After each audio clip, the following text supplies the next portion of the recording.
The St. Valentine's Day Massacre shocked the world on February 14, 1929, when the north side of Chicago erupted in gang violence.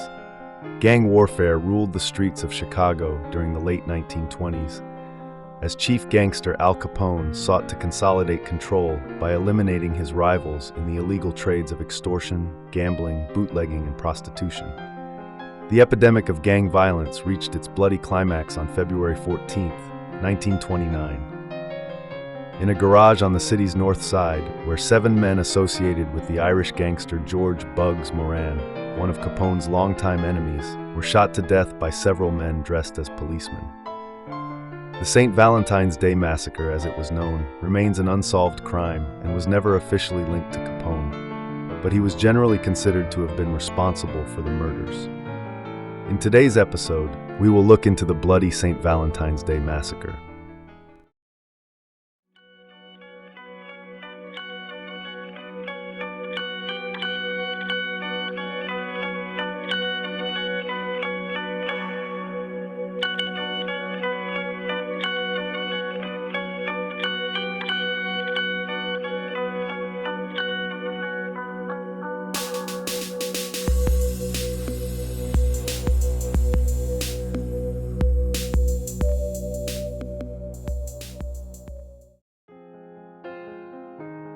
From 1924 to 1930, the city of Chicago gained a widespread reputation for its lawlessness and violence.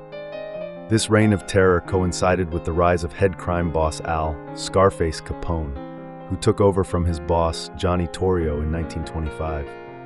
Torrio, who was seriously wounded in an assassination attempt in 1924, had retired to Brooklyn.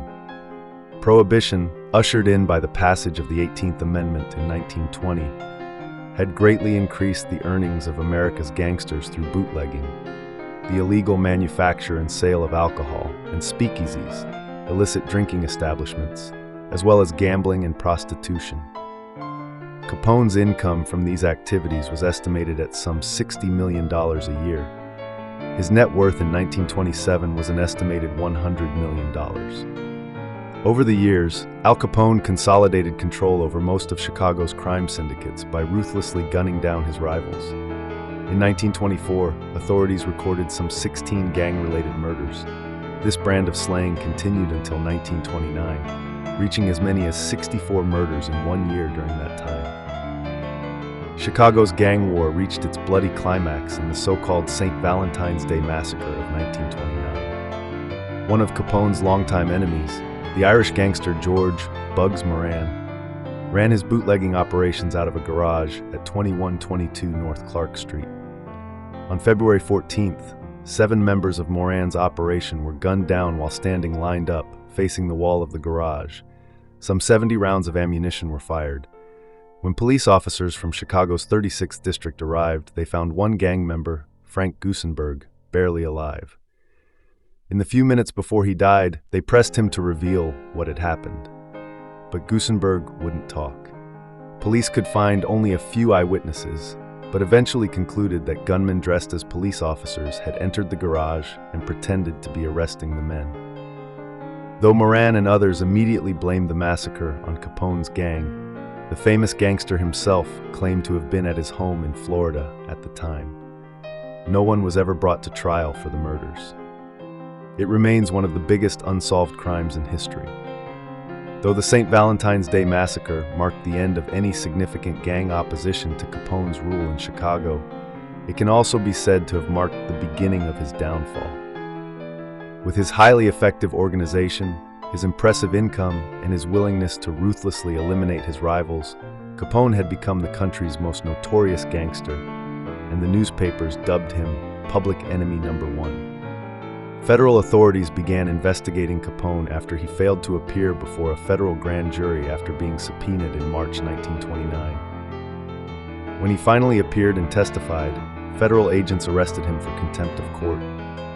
Capone posted bond and was released, only to be arrested in Philadelphia that May on charges of carrying concealed weapons. Capone served 9 months in prison and was released for good behavior. In February 1931, a federal court found Capone guilty on the contempt charge and and sentenced him to 6 months in Cook County Jail. Meanwhile, the U.S. Treasury Department had launched an investigation of Capone for income tax evasion.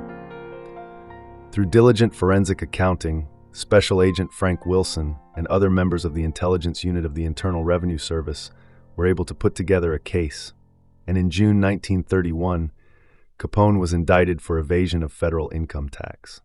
Convicted that October after an internationally publicized trial, Capone was sentenced to 11 years in prison, first in Atlanta and later at Alcatraz. He was released in 1939, but suffered from poor health and a sharp decline in his mental acuity. He died a recluse at his Florida home in 1947. This concludes today's episode of the Paranormal Report. If you enjoyed today's episode, please give us a thumbs up and consider subscribing to our channel. It is because of your continued viewership and support that we are able to bring you interesting and informative videos like this. The team here at the Paranormal Report really appreciates your support.